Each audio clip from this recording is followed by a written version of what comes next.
Episode ke-337. Luo Wushuang berbalik dan pergi. Suaranya bergema dari kejauhan. Aku, Luo Wushuang, akan mengingat kalian berdua. Master Sekte Suci Surgawi Kinmu dan Grand Master Istana Emas Wallen. Jika suatu hari nanti aku mencapai puncak kekuatan, aku akan membalas putusnya lenganku. Jangan mati terlalu cepat. Sesaat kemudian, sosoknya lenyap ditelan kegelapan. Kinmu tetap berdiri tegak. Pedang Kefri terus berputar mengelilinginya, sementara tatapannya tak pernah lepas dari kegelapan di depan. Setelah memastikan Luo Wushuang benar-benar pergi, ia akhirnya mengembuskan napas lega. Pangong Shou mengerutkan wajah. Master Sekte Qin, kenapa kau justru menyebut nama asli kita? Apa yang akan kita lakukan nanti? Kalau tidak menyebutkannya, dia belum tentu mau mundur. Begitu selesai berbicara, seluruh tenaga Kinmu lenyap. Ia terduduk lemas.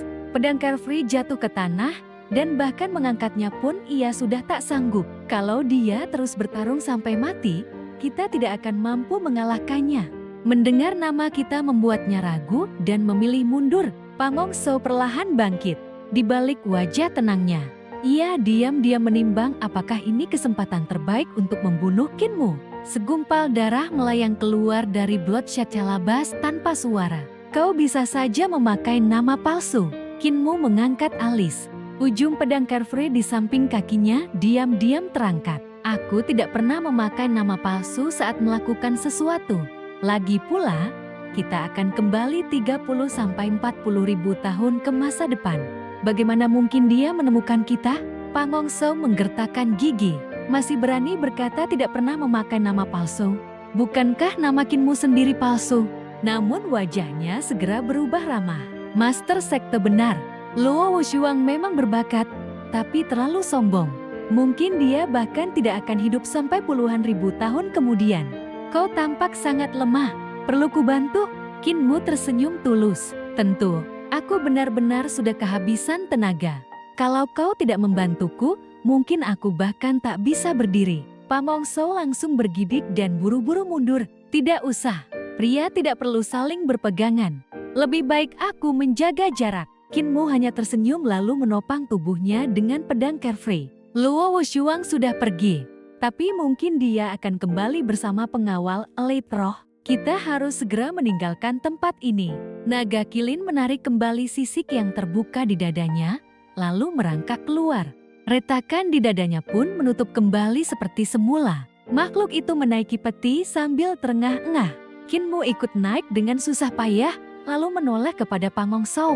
Grandmaster, naiklah. Pangong Shou menggelang. Aku lebih nyaman di bawah peti. Kinmu tertawa. Kau terlalu berhati-hati. Kita sudah melalui hidup dan mati bersama. Apa kau masih takut aku menyerangmu? Naga Kilin diam-diam mengangkat cakarnya yang tajam. Begitu Pangong Shou naik, ia siap menusuknya. Pangong Shou pura-pura tersenyum.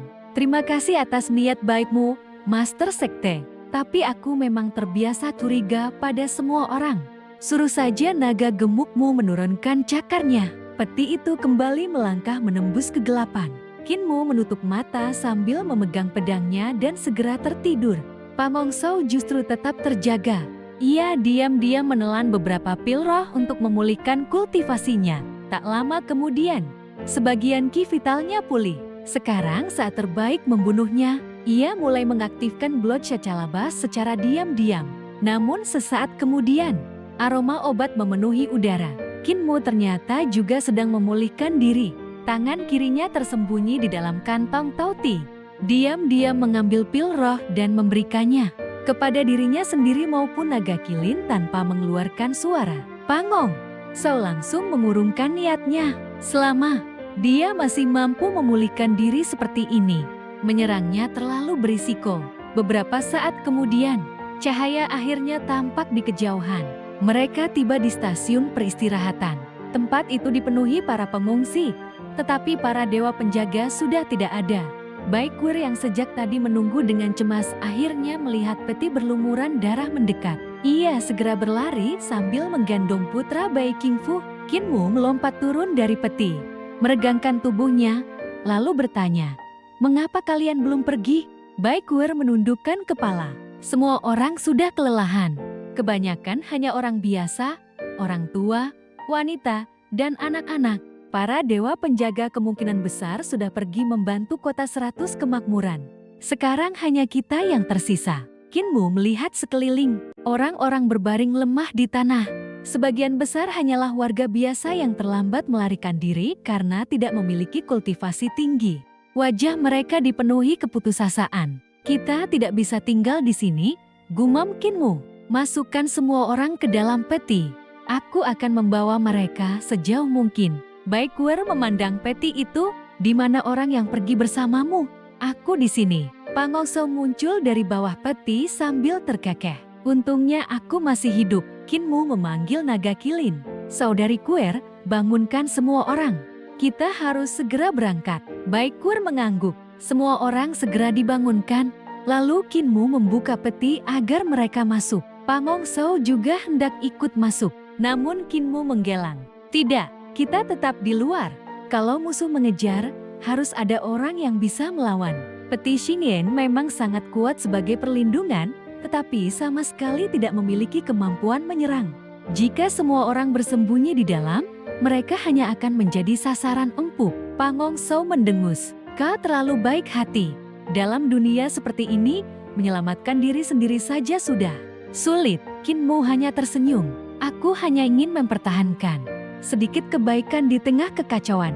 Pangong So mendengus kesal sebelum kembali bersembunyi di bawah peti. Kalau musuh datang, baru panggil aku. Baekwer tetap berada di luar bersama Kinmu. Mereka duduk di atas peti.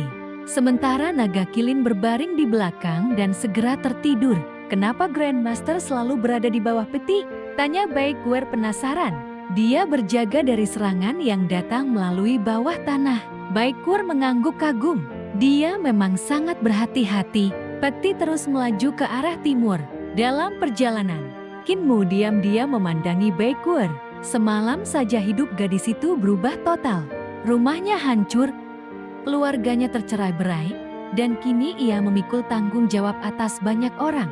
Namun, kelemahan yang dulu tampak di wajahnya telah menghilang. Tatapannya kini penuh tekad. Baru saat itu, Kinmu menyadari bahwa Baekwer memiliki darah naga. Di balik rambutnya tersembunyi sepasang tanduk naga kecil yang selama ini tertutup jepit rambut. Meski masih menyimpan kesedihan, ia memaksa dirinya tetap tegar demi orang lain. Kinmu teringat ajaran para tetua desa lansia cacat yang selalu mengatakan bahwa perempuan cantik harus bertubuh gemuk, berwajah bulat, berpinggang besar, dan berpinggul lebar. Baekwer jelas tidak memenuhi semua itu. Namun keteguhan gadis itu jauh lebih mengesankan daripada kecantikan lahiriah. Apa kaulah? Tanya Kinmu lembut. Baekwer mengangguk. Kalau begitu, bersandarlah. Ia pun perlahan menyandarkan kepalanya di bahu Kinmu. Naga kilin mendengkur pelan di belakang mereka. Namun Baekwer tetap tidak bisa tidur. Setiap kali menutup mata, ia melihat kota 100 kemakmuran yang hancur.